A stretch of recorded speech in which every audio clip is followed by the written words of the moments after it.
Pozdravljeni, dragi prijatelji. Razmer in časa, ki ga sedaj živimo, si ne bi mogli predstavljati niti v pravljicah, ki so polne nedojemljivosti.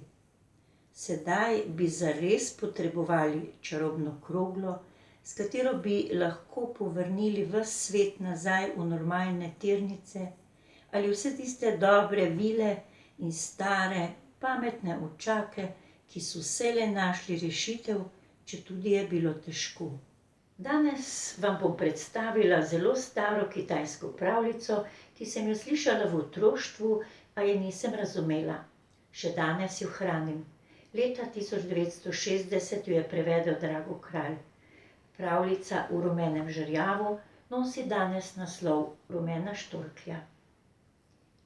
Pravijo, da je nekoč na Kitajskem živel zelo reven študent, ki se je imenoval Lao Mi.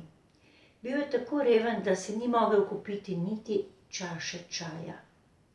Umrl bi lačen, če se ga ne bi usmilil gospodar neke čajnice, ki ga je hranil in pojil brezplačno.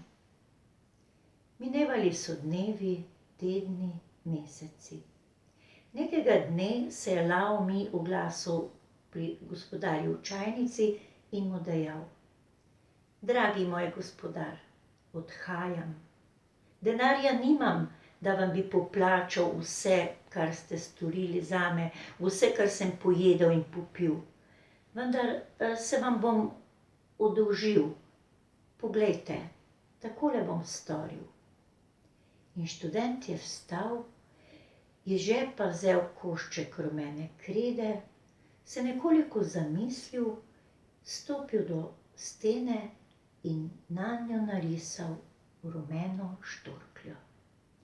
Nato je rekel gospodarju: Poglejte, ta štorklja vam bo prinesla 10-krat več denarja, kot sem vam ga jaz dolžan. Vsakokrat, ko bodo v čajnici zbrani ljudje, plosknite 3-krat z dlanmi in štorklja bo stopila s stene in plesala. A zapomnite si, nikoli, ampak res nikoli ne dovolite, da bi pela oziroma plesala samo za enega človeka.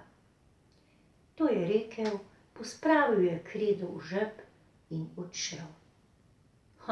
Gospodar se je zelo čudil in bil je sila radoveden, najraje bi takoj poizkusil. Pa je počakal do naslednjega dne, ko so se v čajnici zbrali ljudje. Stopil je do stene, 3-krat je zaploskal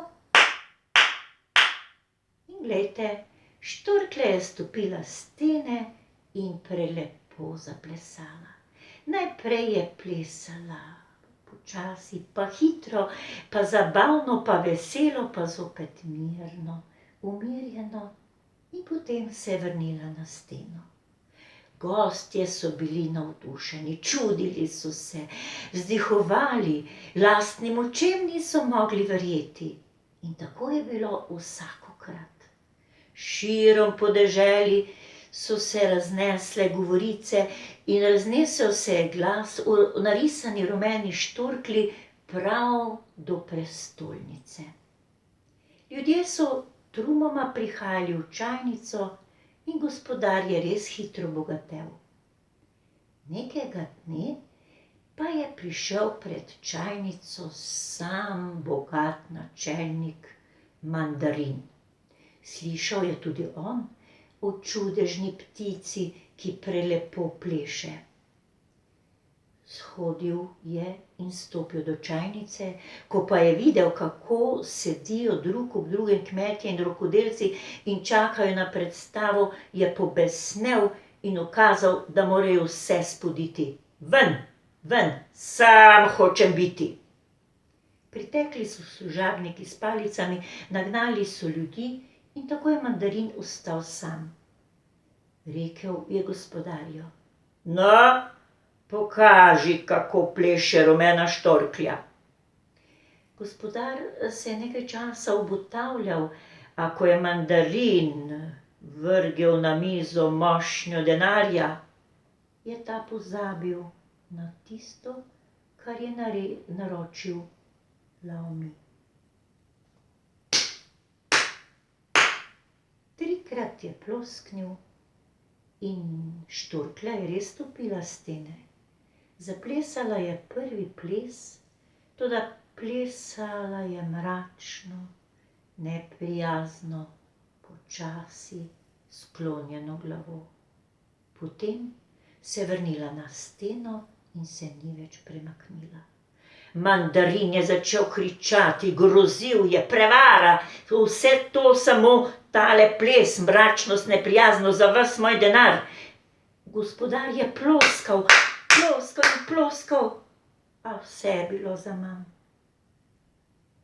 Ponoči pa je gospodarja prebudilo hrupno trkanje na dvoriščna vrata.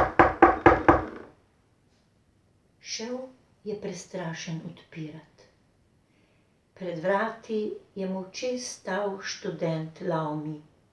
Iz žepa je izvlekel piščalko, zaigral je nanjo in spet odšel, ne da bi se obrnil. Štorklja je tiho stopila s stene, vzdrhtela in poletela. Od tega dne ni nihče videl ne študenta, ne čudežne rumene štorklje. Starejši ljudje so pripovedovali, če bi se še kdaj kje pojavilo tako čudo, je namenjeno vsem. Če bi se pa nad njim zavladal en sam človek, se ga polastil, potem bo izginilo.